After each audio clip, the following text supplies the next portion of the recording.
Her breath came in shallow bursts, trembling as she gripped the rough wooden post outside the barn.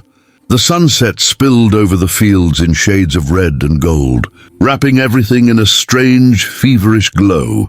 She turned, eyes glistening like wet amber, and her voice cracked through the heavy stillness. "I can't hold it in anymore," she gasped. The words tore out of her like something long caged, desperate to be free.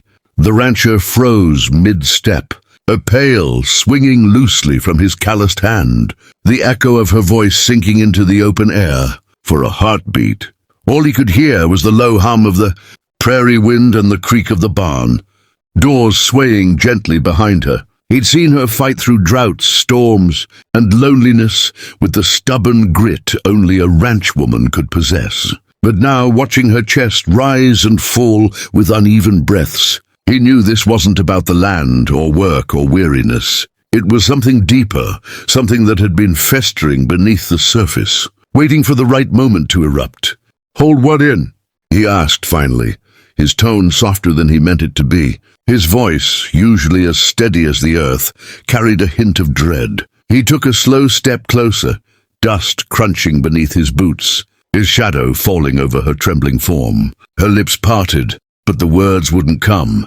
She just shook her head, biting back tears, and looked toward the far horizon, where the sky bled into the hills. He felt a strange chill despite the warm air. For weeks he'd noticed her distance, the way she avoided his eyes at supper, how she lingered by the corral long after dark, how her laughter had faded into hollow echoes. He told himself it was nothing, just exhaustion, but now every moment replayed in his mind like a warning he'd ignored. She turned to him then, her eyes brimming with something raw and unspoken. "I can't pretend anymore," she whispered. Her voice cracked under the weight of it, like a rope snapping under strain. "It's been eating at me for so long." The rancher's chest tightened, but he said nothing. He could feel the truth pressing between them, wild, dangerous, unstoppable. The wind picked up, tugging at her hair, scattering dust across the golden field. In that fragile moment he knew, whatever she was about to say would change everything he thought he knew about her. And about himself. He stood there, frozen between disbelief and dread, his hands hanging limp at his sides. Her words had cracked something inside him. Fragile peace he'd built around routine and silence. The evening light caught her face, painting her in gold, but her expression was pale, haunted. "You don't have to hide from me," he finally said. His voice rough from years of swallowing words he never dared to speak. But even as he said it, he felt the tremor in his chest, a warning of what was coming. She turned slowly, eyes glistening, jaw trembling, as if every truth she'd kept was burning its way out. "You think I've been hiding?" she whispered. "No, I've been protecting you." The wind rustled through the dry grass, carrying her voice like a secret across the yard. He blinked, confusion shadowing his face. Protecting him? From what? From who? The rancher's heart beat unevenly, his mind racing through every memory. The night he found her shivering by the creek, the way she avoided talking about her past, the scars along her wrist she never explained. All those moments he'd dismissed as pain, she didn't want to revisit suddenly. Seemed like clues to something much larger, something darker. "You don't know what it's like," she said, her words trembling but firm. "Living every day with a secret that could destroy everything you care about." She wiped her eyes, roughly with the back of her hand, leaving streaks of dust on her skin. "I thought I could keep it buried, but it's killing me, and I can't." Her voice cracked, and she stopped herself, breathing hard. He wanted to reach for her, to steady her, but something kept him still. Fear, maybe, or the instinct to let the truth come out on its own. "Then tell me," he said finally.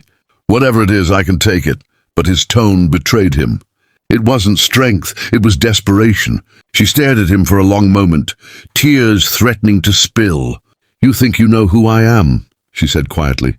"But the person you've cared for isn't the one standing here." Her gaze dropped to the ground. The silence that followed felt endless. He swallowed hard, his pulse pounding. "Then who are you?" he whispered. She looked up, meeting his eyes with a sorrow that chilled him to the bone. Someone who's been lying to you since the day we met." The air between them thickened like storm clouds before a downpour. The rancher felt the weight of her words pressing against his chest, stealing the breath from his lungs. "Lying to me?" he repeated, his voice sharp. But underneath the anger was fear. Fear of losing the one person who'd made the loneliness of the plains bearable. She didn't answer. Instead, she reached slowly for the silver locket that always hung from her neck, the one he'd seen her clutch during long nights by the fire. Her fingers trembled as she unfastened it, the chain glinting in the last traces of sunlight.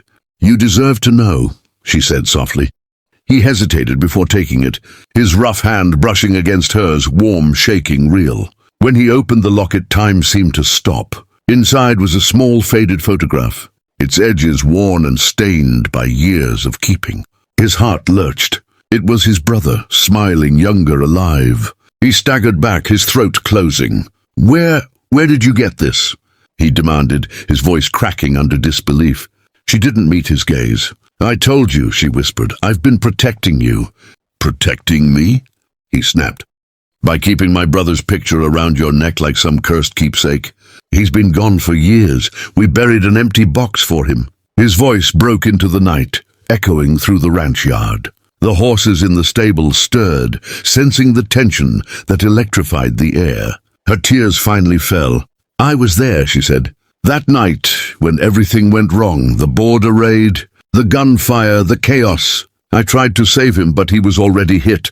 Before he died, he made me promise not to tell you, not until it was safe." The rancher's vision blurred with anger and grief. "Safe?" he muttered, disbelief cutting through his tone. "Safe for who? You? You've been living under my roof, eating at my table, while you knew my brother's truth?" His voice cracked again, more from heartbreak than rage. She stepped closer, desperate. "I never meant to deceive you. I thought I could bear it, but every time I looked at you, I saw him and the promise I made. I loved him like family. But I stayed for you." He stared at her, his chest heaving, torn between fury and the painful flicker of something he couldn't name. Forgiveness, maybe. Or something deeper still. The rancher turned away, his jaw clenched so tight it ached. The truth churned inside him like a storm, breaking apart every piece of calm he'd ever built. He gripped the fence rail, staring into the distance where twilight bled into the hills. But all he could see was his brother's face, the laughter, the promise, the sudden silence that had haunted him for years. "You should have told me," he said finally, his voice low, broken. "You should have told me the truth." Behind him she stood still, her hands clasped against her chest, as though trying to hold herself together. "I wanted to," she whispered, "but how could I? You hated everyone from that night, everyone who survived. If you'd known I was there, you never would have let me stay." Her words trembled, but there was strength beneath them, a kind of desperate courage born from pain. He turned then, eyes blazing, meeting hers for the first time since the confession. "You're right," he said, his voice raw. "I wouldn't have." The words hung between them like a knife. She flinched but didn't look away. "And yet," he continued, his tone softening, "here you are. After everything." He took a step closer, his boots dragging through the dirt. "I can't change what happened," she said, tears glistening on her cheeks. "But I can face it with you, if you'll let me." The rancher's chest rose and fell with uneven breaths. Every part of him wanted to stay angry, to push her away and bury the hurt where no one could touch it. But the truth was, he couldn't. Too much had already been shared between them. Laughter, loss, long nights under the same roof. He reached up, running a rough hand through his hair, then let out a long, shuddering sigh. The silence was thick, filled only by the low hum of crickets and the soft whine of wind through the grass. Finally, he took a step forward, then another.